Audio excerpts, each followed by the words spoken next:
Hi, this is John Chase with PaddlingExercises.com.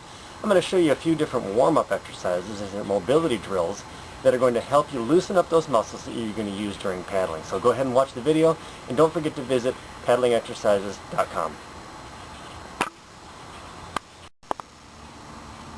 We're going to go through a series of mobility drills here, and we're going to start at the top of the body, moving down to the bottom of the body.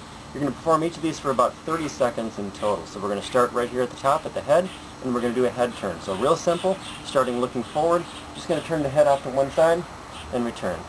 Nice and slow and controlled. Just turning the head, nothing else. No shoulders. Don't want the core to move, just the head turn from one side to the other.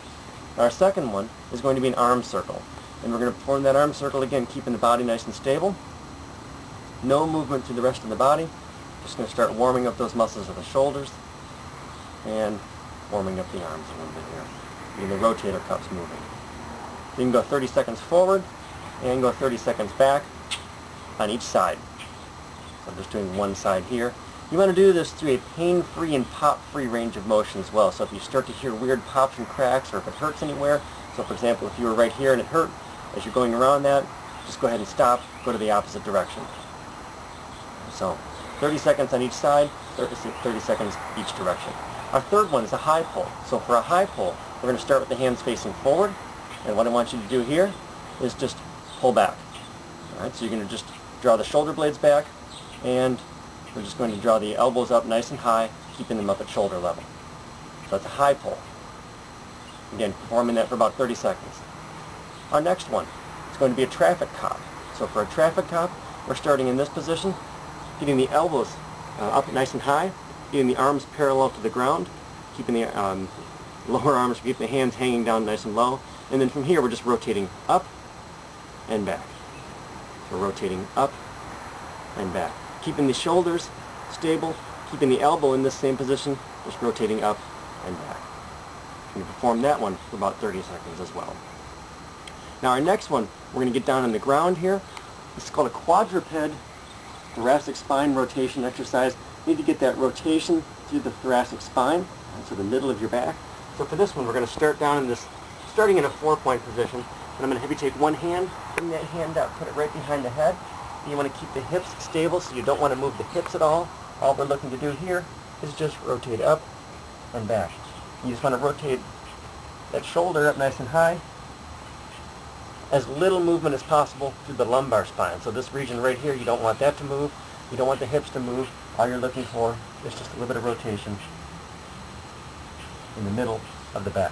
So you're going to perform that for 30 seconds on one side, 30 seconds on the opposite side. Our next one, again down here in the ground from the same position, this one's called a bird dog.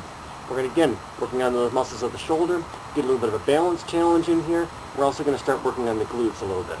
So for a bird dog, you're going to start in this 4-point position. We're going to raise the opposite arm and the opposite leg. So for the opposite arm and opposite leg, straight up, nice point, and back. We'll switch sides. And keeping the core stable, so you don't want a lot of movement through this region of the body. You're just looking for that nice point, nice straight line, keeping the head in line with the rest of the body as well. See, there's very little movement throughout the core.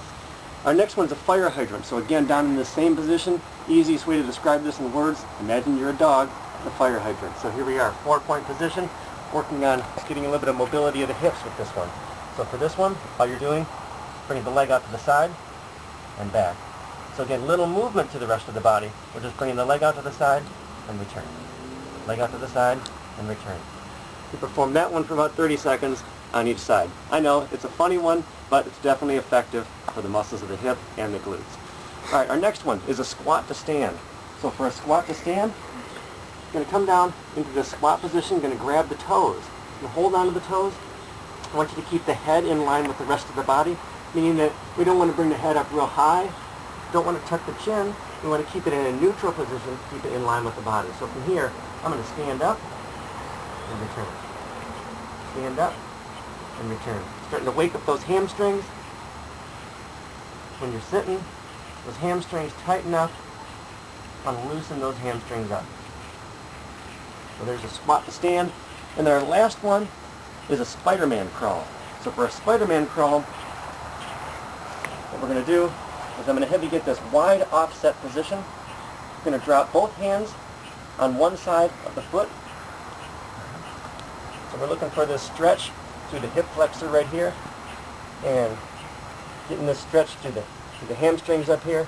And then I'm going to have you rotate. I'm going to have you rotate to this high knee side. So I'm going to rotate up, watching my hand, and return. Get up, move forward, drop the hands again, rotate up, watch the hand, and return. And I'm going to keep walking forward like that. So I'm going to keep making those steps. Take about 10 steps, so you're 5 on each side.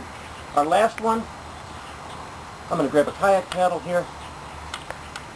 And for this last one, we're going to do a a core rotation using the paddle. And you can use this. You can use a broomstick. You can use anything else, but I'm going to use a kayak paddle for this. So for this one, I want my shoulders square to the paddle, lined straight up, and I'm going to rotate at the hips, keeping my shoulders square to the paddle. We're getting some good core rotation in.